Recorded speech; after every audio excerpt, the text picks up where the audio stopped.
It seems like everyone wants to build a super SUV. Aston Martin has the DBX, Ferrari now has the Purosangue, although they want you to call that a Ferrari utility vehicle. There's rumors that McLaren will be building an SUV, all likely because they have seen the success of the Lamborghini Urus. I think what they've realized is owners of the brands don't necessarily want to daily drive their V12 supercars, but they still want something from the brand, hence a vehicle like the Urus. Now, to answer the question, does the Urus deserve the Lamborghini badge, the fighting bull, raging bull on the hood? I think the previous generation answered yes. It absolutely delivers the Lamborghini experience, and now we have the update, the newer version of the Urus SE, which is now a plug-in hybrid. So this one here is green in more ways than one, but it's ballistic. It is hybridization for performance, and it just happens to have some electric range. This thing makes 789 horsepower and 701 pound-feet of torque. That's pretty staggering output. Still has a 4-liter twin-turbo V8 making 611 horsepower and 590 pound-feet of torque on its own. And then you have an electric motor sandwiched in the transmission making 189 horsepower and 356 pound-feet of torque on its own for a combined total system output of that 789 and 701 pound-feet of torque. 0 to 60 in 3.4 seconds. It sounds appropriately angry and loud, and of course also looks the part. This thing is utterly ballistic. Lamborghini says 0 to 60 in 3.4 seconds. Yeah, it still, even though it's gone a hybrid, it absolutely delivers the Lamborghini performance you would expect. Well, today we've got the keys to this thing, so we'll be taking you on a tour of the exterior design. We'll check out the interior and take it for a drive and share some thoughts on what the Urus SE is like. In terms of styling, there are updates to the SE. One of the first ones you notice is the reshaped DRL, which actually takes inspiration from the shape of the tail on the Lamborghini logo, the Fighting Bull. They've resculpted the front end for better airflow and cooling, and to my eyes, it seems like it's been toned down a bit. I think the first generation Urus is a little bit more aggressive and in your face, although this is still unmistakably a Lamborghini Urus, especially in this very Lamborghini appropriate $13,000 bright green metallic sparkly Verde Selvans paint. I have to immediately point out that these wheels are not the original wheels option on this car. I checked the window sticker and it said 23-inch gloss black wheels. So I'm not sure why it was delivered to me on these base 21-inch wheels with all seasons. It doesn't look that good, kind of ruins the spec. Imagine it with the larger 23-inch wheels, it'd be so much better. But behind those wheels, we have absolutely enormous carbon ceramic brakes. Those are 17.3-inch front rotors. I do not think you could put wheels smaller than these 21s on here because they would not clear the brakes. The rest of the body has the Lamborghini appropriate angles and slashes, and when the sun is hitting this paint, I gotta say, I think it is worth every single dollar of that $13,000 something option. Around back, we have the Y-shaped taillights in this black hexagon mesh grille design that stretches across the rear end. It's not a true grille because it's filled in here, but it has that hexagon shape and took inspiration from the Gallardo. Remember how the Lamborghini Gallardo had that black mesh grille across the rear end? They really do love their Y and hexagon shaped designs all over the vehicle. We have this crease line down the middle, quad exhaust tips, a spoiler here, a spoiler there, carbon roof. So overall, it's just minor tweaks and updates to the styling for the SE. On the inside, it is very appropriately Lamborghini. We have tons of green accents and green stitching that nicely match the exterior. We have the hexagon green stitching here on the seats, the green accents, the green seat belts, the green stitching Lamborghini logo on the headrests. We also have massage heated and cooled seats, more Lamborghini script accents, and then the Bang & Olufsen speakers have the little 3-pointed Y thing. Same thing on the pedals, the brake pedals, the dead pedal, the gas pedal. So you see hexagons and a little Y shape. Very, very Lamborghini. More green cross stitching. This is to open the fuel door. Hybrids typically have this to open the fuel door. You can't just open it up. I think it has to do with like discharging the hybrid system and safety, right? That's for the trunk. You have memory seats and then carbon accents, and this green leather accenting is actually really, really cool. Time to go driving, and we start off in all electric mode, which is an interesting experience in a Lamborghini, but every single Lamborghini is now a hybrid. The Temerario is twin-turbo V8 hybrid, the Revuelto is naturally aspirated V12 hybrid, and the Urus SE here is twin-turbo V8 hybrid. And this has very usable all-electric mode. It'll do EV mode up to like 80-something miles an hour. It's 37 miles of all-electric range. You can plug it in, and it's definitely got enough power and torque to get going, merging up to normal speed, driving around town. It's in usable all-electric mode, but we're in a Lamborghini, so I'm gonna toggle into Street, Sport, and Corsa, which fires up that twin-turbo V8. Yeah, now that is proper Lamborghini experience.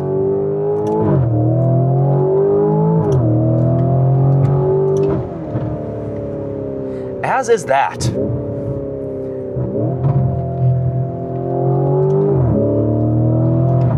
This thing is very, very rapid. Now, has it gained a little bit of weight? Yes. Whenever you go to a plug-in hybrid system, you're going to have weight. That's just normal. This one has a just under 26 kilowatt hour battery pack, which does mean you get usable range, but weight goes up by many hundreds of pounds. I think I saw somewhere that curb weight's supposed to be like 700 pounds heavier in the Urus SE here than the Performante, which is not fair because the Urus Performante is the most lightweight version, but regardless, a couple hundred pounds heavier. But because the power has gone up so much, the power to weight ratio still improves.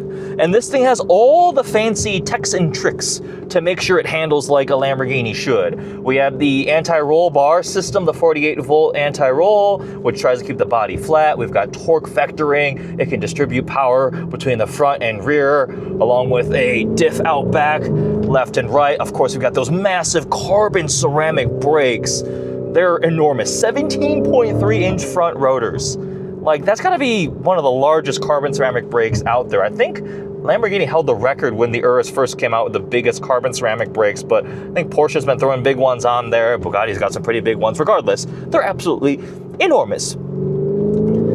Now, the letdown for this car right now is we're just not on the right tires, and I'm kind of bummed, right? Because we've got some of the best driving roads out there, and I would love to have grippy summer tires. These all seasons are definitely not up to snuff for some of this stuff, so I gotta take a little bit easier. I can definitely, I've heard them squeal in pain a couple times as I'm going through some of these tight twisties in this still big SUV. But this powertrains are a big part of the Lamborghini experience. And it delivers the fury. It makes a good noise. It's legit pretty loud. A nice V8 rumble, and the punch, you can feel the electric motor filling in, boosting output. You can feel the torque vectoring through some of the turns, and it's rowdy. It is definitely fun. It handles its size and mass very well. The fact that you can hustle an SUV around turns like this is definitely impressive. There are times, like right there, sometimes it sounds like it's being augmented a little bit, which I don't think they need because the exhaust is pretty good on this thing. It snarls and pops and burbles the way you want it. So dynamically speaking, the Urus SE is absolutely impressive. You still feel the size. It's a big, wide feeling SUV. You're taller up than a performance sedan, obviously. So through some of the tighter, twistier turns, I would still rather be in like a Huracan, obviously, but this is not meant to be a substitute, more of a supplement. And what it can do, I'm still like very, very much impressed.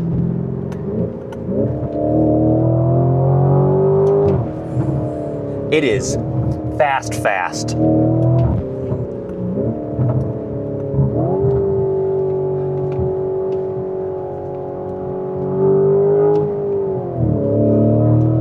And the cool thing is, it's usable everywhere for everything. It's got such a dual personality. If I hold this lever, it goes back into street mode. When I get out of manual, everything calms down, quiets down, it's relaxed. I can put on my massage seats. Hit start. I've had my cooled seats on the entire time. The Bang & Olufsen sound system's pretty good.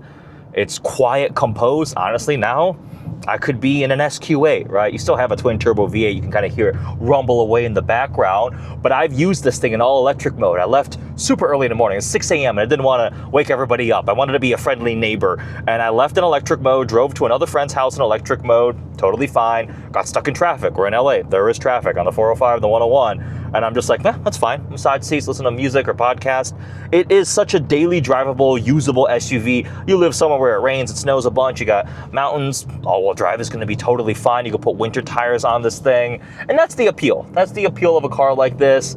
It's a go everywhere, do everything, less worried about, I haven't been worried about scraping it, for example, right? Whereas in a Huracan or a Revuelto, you are cringing anytime you have to go into a very steep parking lot or driveway or something like that. It's just easy to drive. And if I'm bored of being civilized, we'll go into Corsa again.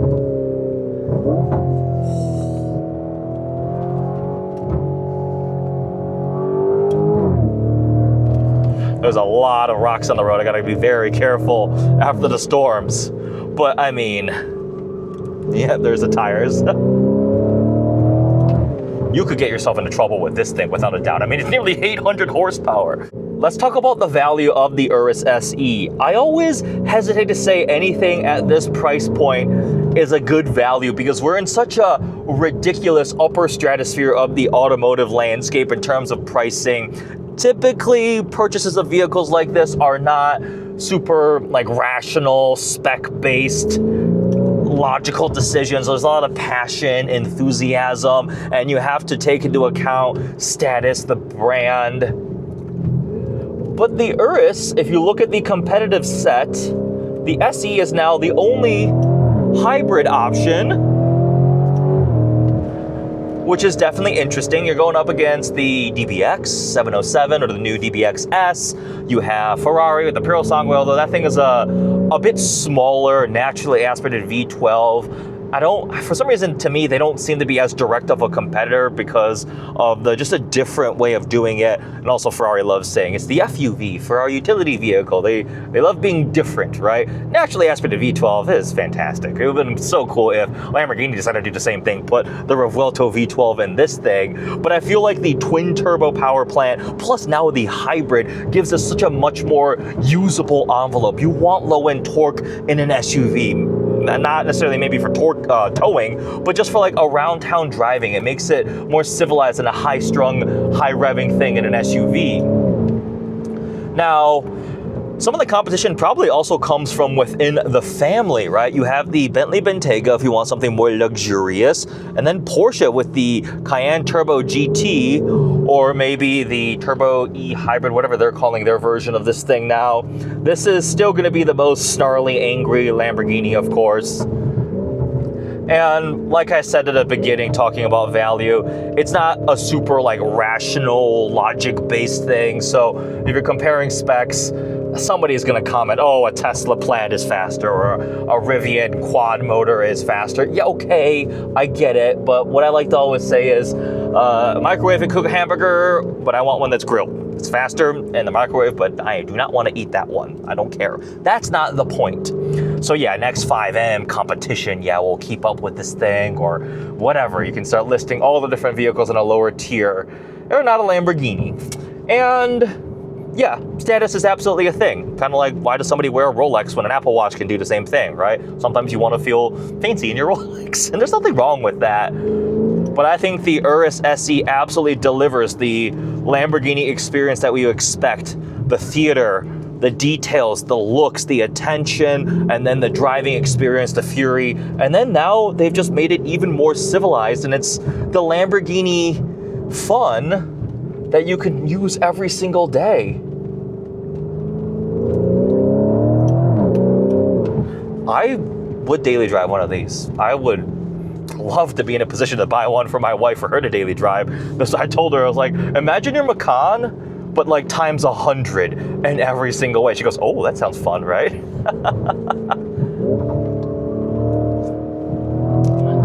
I do wish this thing was on better tires, but I am still having lots of fun This thing is impressive that you can do this kind of stuff. Whew. Lamborghini Urus SE hybridized. All of the fun, all of the rage, all of the Lamborghini, just a two-sided personality. A lot of money. $350,000 is a lot of money for a daily driver SUV, but it's a Lamborghini after all, right? What do you guys think? Would you buy this? Are you going for a Aston DBX? Are you waiting to see what McLaren does? Or are you, maybe there are some more budget-minded Lamborghini owners out there and they're happy with the Porsche version. But I'm telling you, try one of these things out because I think you might get hooked.